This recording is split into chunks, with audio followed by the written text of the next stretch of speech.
Oi galera, eu sou a Paola do Livros e Fuxicos e no vídeo de hoje eu vou mostrar pra vocês algumas das minhas últimas leituras. Tem muito livro incrível. E o mais legal é que tem livros de todos os gêneros literários, ou seja, uma dica especial você vai encontrar nesse vídeo.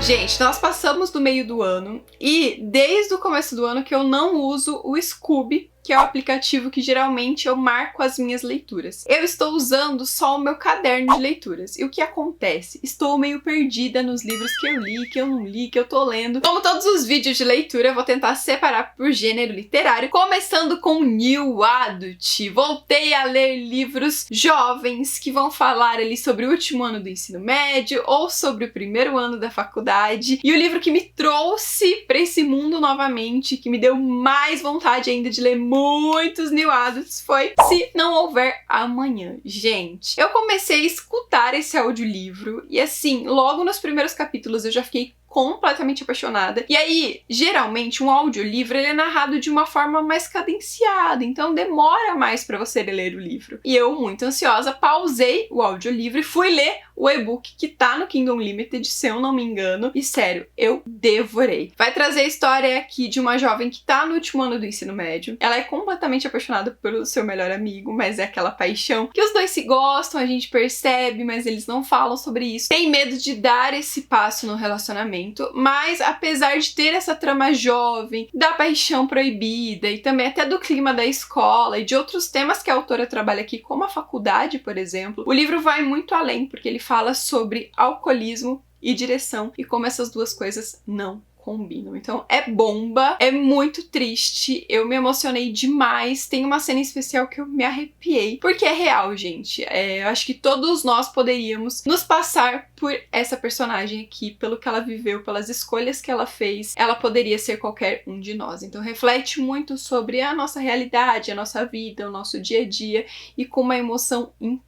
Vai muito além do romance, vai muito além daquele clima juvenil, porque tem aqui, tá, gente, essa coisa de escola e de faculdade, enfim, tem bem esse clima jovem, mas claro, muitas emoções, e é isso que conversa com a gente. Eu me envolvi muito, eu chorei muito, eu amei essa leitura, 5 estrelas. Outro New Adult que eu adorei é o Nem Todos os Príncipes Usam Coroa. A gente vê essa capa, eu imaginei que era um romance contemporâneo, mas ele também é um New Adult que também tem muita emoção e também é pra chorar. Esse livro, sério, gente, ele acabou comigo. Aqui nós vamos conhecer os personagens no último ano do ensino médio e a gente vai ver uma disparidade de classe muito grande entre eles e ambos com alguns traumas pra superar. O nosso protagonista, ele é extremamente tímido, ele usa a música, o sonho de ser DJ, meio que pra se esconder e tem toda a cobrança da família que sonha que ele siga certa profissão, mas o sonho dele mesmo é trabalhar com música. E a nossa protagonista, que, gente, ela já sofreu muito.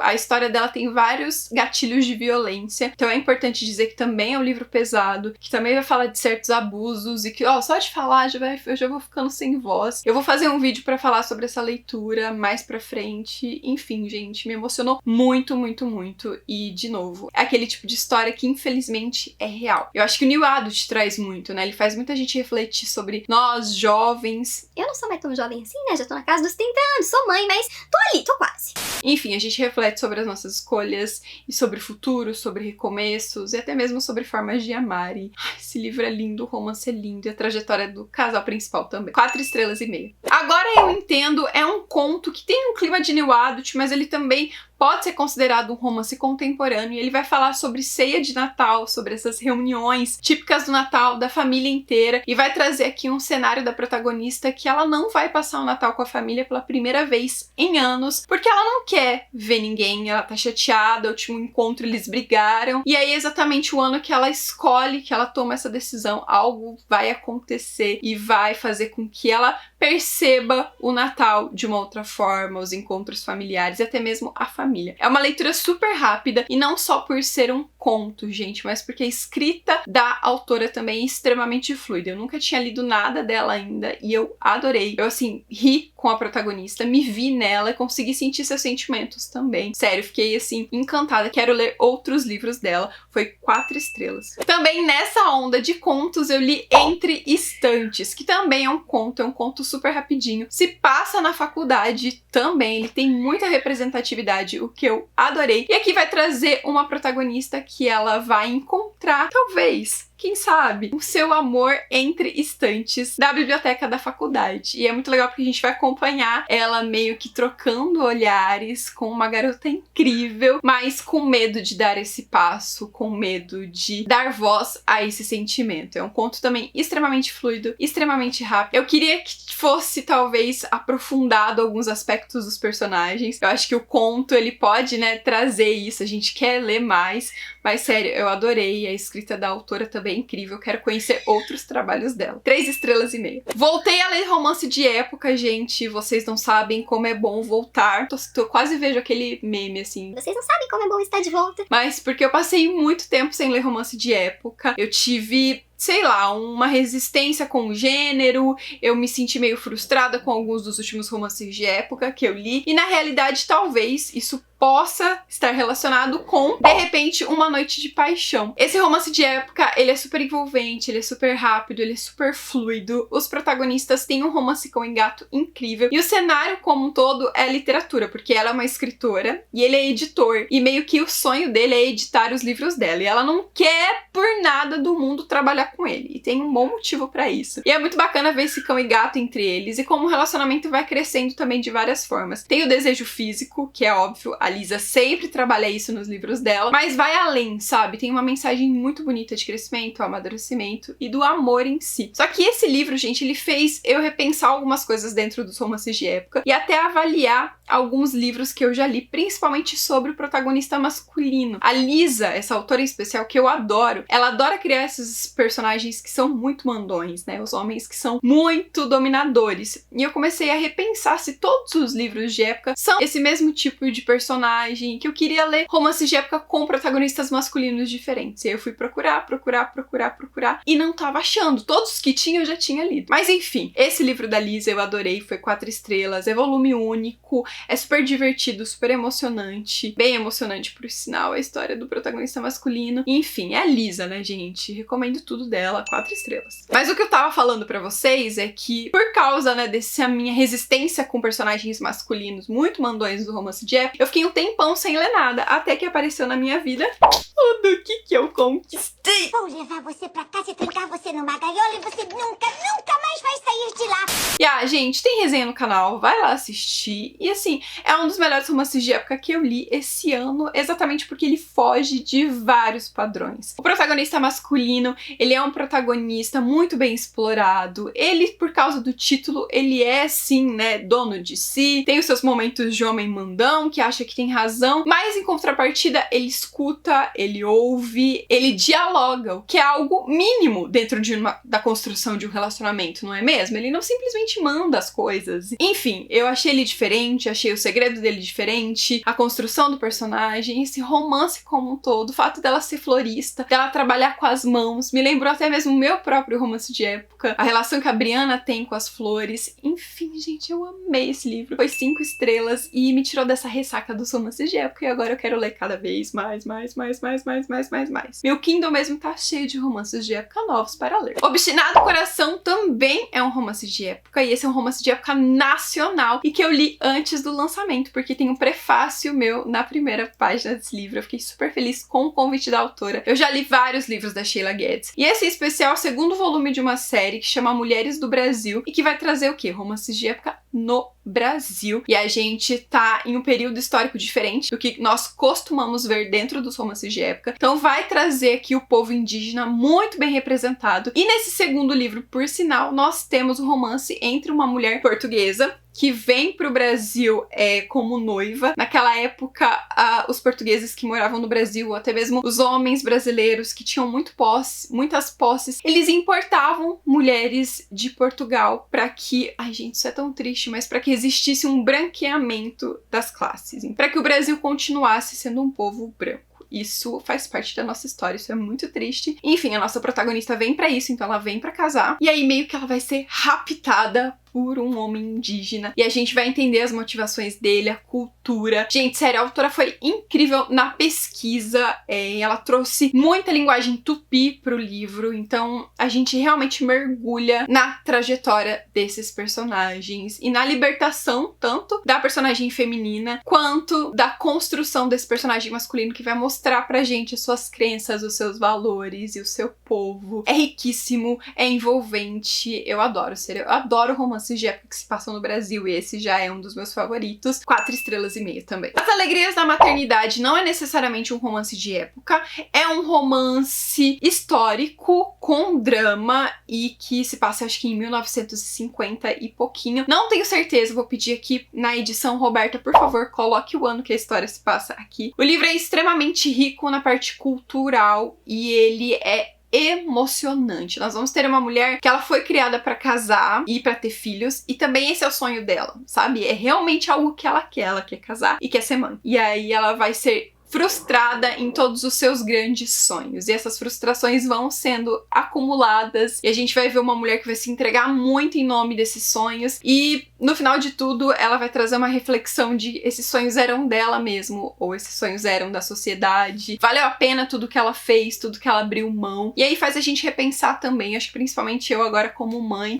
Nossa, gente, sério, falou tanto comigo, me emocionou tanto. E sobre as expectativas que a gente coloca nos nossos relacionamentos. E até mesmo nos nossos filhos, porque a gente coloca, assim, expectativa nessas crianças que são únicas, que vão construir caminhos únicos. Enfim, é um livro difícil de ler por causa do momento que ele foi escrito, por causa das referências culturais aqui, que causam um pouco de estranheza, porque são referências novas, pelo menos pra mim eram novas dentro da literatura como um todo. Mas é um livro que, passado ali o primeiro e o segundo capítulo, que são um pouquinho mais arrastados, ou que foram para mim, sério, engrena a leitura, porque aí é emoção, e aí conversa muito. E a trajetória da protagonista também, que é uma trajetória cheia de altos e baixos. Mais baixos até do que altos. E eu chorei muito. O final, assim, tocou meu coração. 5 estrelas, favorito. Agora vamos de chuva de romances contemporâneos, porque é o gênero que eu tô mais lendo. E tem várias resenhas também aqui no canal, então pra vocês saberem mais da história, é só entrar nos cards. Despedaçados, que é sobre 2 protagonistas despedaçados, que vão se encontrar no meio do caminho, mas que não vão se usar como mula, sabe? Tipo, um querendo apoiar no outro pra se curar. Não, eles vão se curar primeiro antes de qualquer coisa. É um livro extremamente emocionante, muito envolvente, muito cativante, que fez com que eu me emocionasse, que eu chorasse, com que eu me envolvesse com a trama. Sem contar que se passa em Londres e fala sobre livros, então maravilhoso. Foi 4 estrelas e meia. Vergonha, que é o melhor romance contemporâneo que eu li esse ano, e 5 estrelas, favorito. É emocionante, vai trazer 2 personagens que também têm essa coisa de esconderem muito do passado. Eles são extremamente solitários, então eles vestem uma máscara, e essa máscara que as pessoas conhecem, o protagonista masculino é visto, né, como mal-humorado, rude, zangado. Essa é a máscara que ele escolheu. E a nossa protagonista é extremamente doce, gentil. Ela aceita tudo que as pessoas falam que ela deve fazer. Ela tem essa estigma de perfeição que foi, né, indicado pelos próprios pais, mas ela não é assim. Ela tem uma força, uma raiva, sentimentos conflitantes dentro dela e que ela abafa. E esses 2 vão se encontrar no meio do caminho de uma trajetória de perdão, cura e construção familiar. Maravilhoso. Sério, eu amei esse livro, assim, de todas as formas. Pessoas Normais também é um romance contemporâneo com um toque de New Adult, talvez por começar na escola, que vai trazer vários encontros e desencontros. Sabe essas histórias cíclicas, gente? Ou que os personagens vão se encontrando várias vezes no decorrer de muito tempo? Então, aqui o casal é assim, eles se conhecem na escola, tem uma química muito forte entre eles. O relacionamento deles é aquele relacionamento que muitas pessoas nunca têm na vida, sabe? Que é aquilo de você olhar pro outro e já saber o que ele tá sentindo, a pele com pele ser diferente, as conversas, o diálogo, o próprio relacionamento em si ser muito mais leve e muito mais intenso de várias formas. Enfim, eles têm uma ligação única. Mas tem várias questões sociais que acabam afastando eles, e também tem a própria construção dessas pessoas, que elas não são perfeitas, elas são pessoas normais, com muitos problemas, e que por mais que o relacionamento entre eles seja incrível, amor não cura, né, gente? Em muitos livros e filmes a gente vê essa premissa de um amor que cura, mas a verdade é que a superação de traumas passados, ela está em nós e não no outro. Então a gente pode encontrar o amor mais maravilhoso, mais incrível do mundo. Se a cura não partir da gente, a chance de não aproveitarmos essa relação é muito alta, e é isso que nós vemos nesse livro. Tem muita dor, tem muito erro, por isso que ele é tão envolvente, porque ele é extremamente cruel e sincero. E tem o final aberto, tá? Tem o final aberto. É pra quem gosta ou pra quem tá preparado a não ter todas as respostas. Eu adorei. 5 estrelas por causa do apelo emocional e da narrativa diferente da autora também. É uma narrativa bem única e eu gostei bastante. Tão Minha também já... Gente, eu falei desses últimos 3 romances que eu falei, eu fiz um vídeo só sobre eles. Tão Minha também é um romance contemporâneo que tem personagens ali complexos. Ele tem um tema difícil pra mim, que foi a diferença de idade entre os protagonistas. Inicialmente, quando eles se conhecem, ela tem 17, ele tem 24, se eu não me engano. Claro que não vai ter envolvimento físico entre eles, mas ainda assim a gente vê esse homem que é muito mais velho, ciente dessa protagonista que gosta dele. Então ele brinca com as emoções dela, e aí a gente vai ver uma passagem de tempo, ela não esqueceu de como ele brincou com ela, mas nesse reencontro as emoções ainda estão ali. E como a idade agora permite, eles podem ou não seguir esse caminho. E nós vamos ver... sério, gente, é muito difícil o relacionamento entre esses dois. Principalmente por causa do protagonista masculino e dos vícios que ele carrega. E como isso afasta os dois, sabe? Por mais que ele tenta se reerguer, ele tenta recomeçar. Mas o vício tá sempre ali pra macular esse sentimento tão bonito que poderia florescer. Enfim, é um livro bem cão e gato. É um livro diferente, também denso, de várias camadas, que mexe com o leitor e nem sempre com emoções boas, sabe? Mas é aquele livro que impacta, que emociona e que traz certas verdades sobre o amor. 4 estrelas. Agora vamos de fantasia. Eu li junto com os membros aqui do canal, foi a nossa leitura conjunta, Os Garotos Corvos. É uma série que eu queria muito ler, eu tava super ansiosa, li o primeiro volume e eu gostei de muitos aspectos, mas também não foi uma leitura que eu amei, então eu não pretendo continuar a série. Aqui a gente vai conhecer um grupo de garotos que eles estão caçando aí uma linha Grey por um motivo, essa linha mágica que vai trazer algumas respostas que eles estão procurando. São amigos bem diferentes, é bem bacana a interação entre eles, e a nossa protagonista feminina que é filha de uma médium, só que ela não tem poderes. Então assim, a gente vai ver toda essa parte mística, esses meninos e essa garota se envolvendo em uma mesma busca. A protagonista é super envolvente, cativante, as partes que ela narra são extremamente incríveis, mas os Garotos Corvos eu achei eles um pouquinho chatos, assim, sabe? A narrativa deles não fluiu tanto. Enfim, o mistério é legal, tem grandes revelações bombásticas aqui, a autora engana a gente várias vezes, eu gostei disso. Gostei dos personagens em si, da construção, como cada um deles é diferente, eles se complementam de uma forma incrível, mas achei a narrativa um pouquinho ok em muitos momentos. Então foi uma leitura ok, 3 estrelas. E vamos terminar esse vídeo com livros de suspense e de terror. Eu tô lendo muito esse gênero, tô adorando, principalmente suspense. Tô me redescobrindo nesse gênero, então se você já tiver dica aí de livros de suspense top, deixa aqui nos comentários. E as minhas últimas leituras foram A Garota no Trem, que eu adorei, gente, sério, assim, foi super surpreendente em vários aspectos. Claro que eu descobri o segredo antes, descobri o segredo muito antes até do que deveria, porque eu tô sentindo meio que um padrão nos livros de suspense que eu leio, talvez porque é o que eu gosto, mas a maioria é tudo meio igual. Enfim, aqui a gente tem uma personagem que ela é alcoólatra e que ela saiu de um relacionamento, de um casamento, e isso acabou com ela, sabe, gente? Ela é constantemente narrada como uma mulher que perdeu tudo, desde seu trabalho, seu status, sua aparência, assim que o casamento dela terminou. Mas ela tá no trem, indo ao trabalho, e ela tá levemente alterada, ela tinha bebido um pouco de vinho, e ela vai ver um crime pela janela do trem. Só que, por causa da bebida, e pelo fato dela não lembrar muita coisa que aconteceu depois disso, vão desacreditar na visão dela, no ponto de vista dela. E aí a gente vai ver muitas tramas interligadas, tem mais de uma narradora, são 3 mulheres narrando, 3 mulheres com as suas histórias interligadas, o que eu adorei. Sério, gente, a autora escreve muito bem, eu gosto muito muito da escrita da Paula, eu já li outro livro dela, conheci ela pessoalmente, ela foi uma fofa. E assim, sério,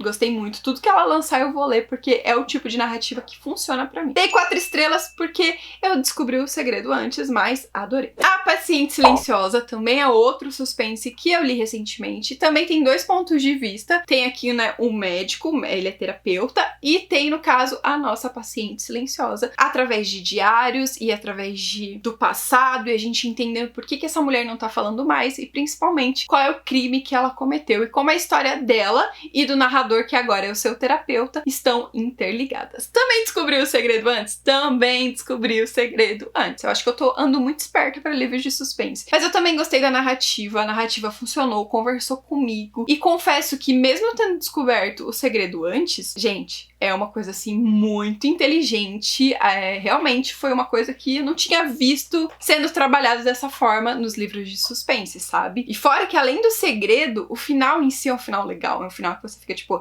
gostei, isso aí. 4 estrelas e ó, recomendo. E o último, O Homem de Giz. Gente, falei recentemente no canal que não foi um livro que eu gostei, então vou falar aqui pra vocês que foi 2 estrelas, me decepcionou de várias formas e fazia muito tempo, sabe, que eu não precisava forçar a leitura de um livro, e com essa obra tive que forçar. O mistério em si não, sabe, tipo, pra mim não teve muita lógica, não teve muito sentido. Talvez porque a autora goste de usar alguns aspectos sobrenaturais na construção do mistério. Eu achei que... eu gostei da construção de passado e presente, o que é algo legal, porque a gente vê o passado como garotos aqui, essa irmandade, vários amigos, uma coisa meio Stranger Things. E no presente a gente já vê eles, né, com 42 anos, e se essas amizades duraram ou não, e até reflexos de coisas que aconteceram no passado. Olha, reflexos do passado, a minha história, que é maravilhosa, que está na Amazon, que você tem que ler. Tô jabazeira, né? Mas enfim, gente, e sei lá, eu não curti muito o mistério em si. Gostei da narrativa, mas o mistério não conversou comigo, então 2 estrelas. E é isso, espero que vocês tenham gostado de acompanhar algumas das minhas últimas leituras. Logo eu faço um update aqui, porque tem outras leituras que eu já terminei e não falei ainda nesse vídeo. E lembra, se você curte esse tipo de conteúdo aqui no canal, deixa seu curtir, compartilha esse vídeo com todos os seus amigos e se inscreve no canal para sempre receber as novidades em primeira mão.